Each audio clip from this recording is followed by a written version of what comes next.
আটা দিয়ে সম্পূর্ণ ভিন্ন পদ্ধতিতে তালের কেক বানিয়ে দেখাবো। এই তালের কেকটা এতটাই মজার, তালের ফ্লেভার পাওয়া যায়। আর স্টেপ বাই স্টেপ যদি ফলো করেন যে কেউ কিন্তু এই তালের কেকটা বাসায় বানাতে পারবেন। অবশ্যই কিন্তু তালের মৌসুমে এই তালের কেকটা ট্রাই করে দেখবেন। এখানে আমি রুমে স্বাভাবিক তাপমাত্রায় 2টা ডিম নিয়েছি। ডিমের সাথে দিয়ে দিচ্ছি হাফ কাপ চিনি 2বার করে। আমি এখানে ইলেকট্রিক বিটার ব্যবহার করিনি, শুধুমাত্র হ্যান্ড বিটার দিয়ে কিছুক্ষণ বিট করে এটা এরকম সাদা করে নিয়েছি। 7 থেকে 8 মিনিট বিট করার পর দেখবেন যে এটা এরকম সাদাটে হয়ে যাবে। চিনিটা কিন্তু খুব ভালো করে গলে নিতে হবে। এখন দিয়ে দিচ্ছি 1/4 কাপ সয়াবিন তেল। তেলটা দেওয়ার পরে আরো 7 থেকে 8 মিনিট বিট করে নেব। আপনাদের কারো ঘরে যদি ইলেকট্রিক বিটার থাকে তাহলে ইলেকট্রিক বিটার দিয়ে আপনারা বিট করতে পারেন। মিশ্রণের সাথে দিয়ে দিচ্ছি 1/3 কাপ ঘন তালের রস। এখানে কিন্তু অবশ্যই ঘন তালের রস ব্যবহার করতে হবে। আর এই ঘন তালের রস কিভাবে নিতে হয় সেটার একটা ভিডিও আমার চ্যানেলে দেওয়া আছে, আমি ডিসক্রিপশনে অথবা আই বাটনে লিঙ্ক দিয়ে দেবো, আপনারা কেউ চাইলে দেখে নিতে পারেন। এখন দিয়ে দিচ্ছি 1 কাপ আটা, 1 টেবিল চামচ গুঁড়া দুধ, হাফ চা চামচ বেকিং পাউডার দেওয়ার পরে খুব ভালো করে এগুলো চেলে নিয়েছি।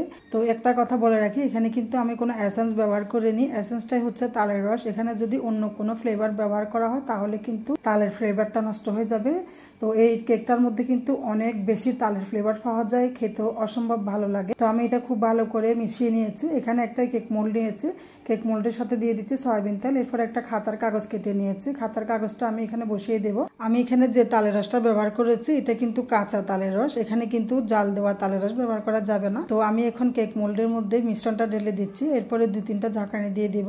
তো আপনারা ইচ্ছে করলে এই কেকটা কিন্তু 1 পাউন্ডের মোল্ডে বানাতে পারেন। আমি 2 পাউন্ডের মোল্ডে বানিয়েছি, সেই জন্য কেকটা চওড়া হয়েছে। আমি চুলায় বসিয়ে দিয়েছি, একটা স্ট্যান্ড সহ গরম করে নিয়েছি। এখন কেক মোল্ডটা বসিয়ে দিচ্ছি, এরপর ডাকনা দিয়ে দিচ্ছি। ডাকনার ছিদ্রটাই কিন্তু বন্ধ করে দিলাম। তো ডাকনা দিয়ে দিচ্ছি 1 ঘন্টার জন্য। 1 ঘন্টা পর আমি চেক করে দেখবো কেকটা হয়েছে কিনা। আর এই কেকটা একদমই লো আঁচে বানাতে হবে। দেখুন কাঠে কিন্তু একদম ক্লিন আসছে, তার মানে আমার কেকটা পুরোপুরি রেডি। তো ঠান্ডা করার পরে আমি এটা মোল্ড আউট করে নিব। দেখে কিন্তু বোঝা যাচ্ছে এটা কতটা পারফেক্ট হয়েছে। আমি এখন এটা কেক মোল্ড থেকে সরিয়ে নিচ্ছি। তো আপনারা কিন্তু বাসায় এটা অবশ্যই ট্রাই করে দেখবেন। দেখুন কেক মোল্ডও কিন্তু একদম ক্লিন আছে। এখন আপনাদেরকে আমি কেটে দেখিয়ে দিচ্ছি এটা কতটা পারফেক্টভাবে হয়েছে।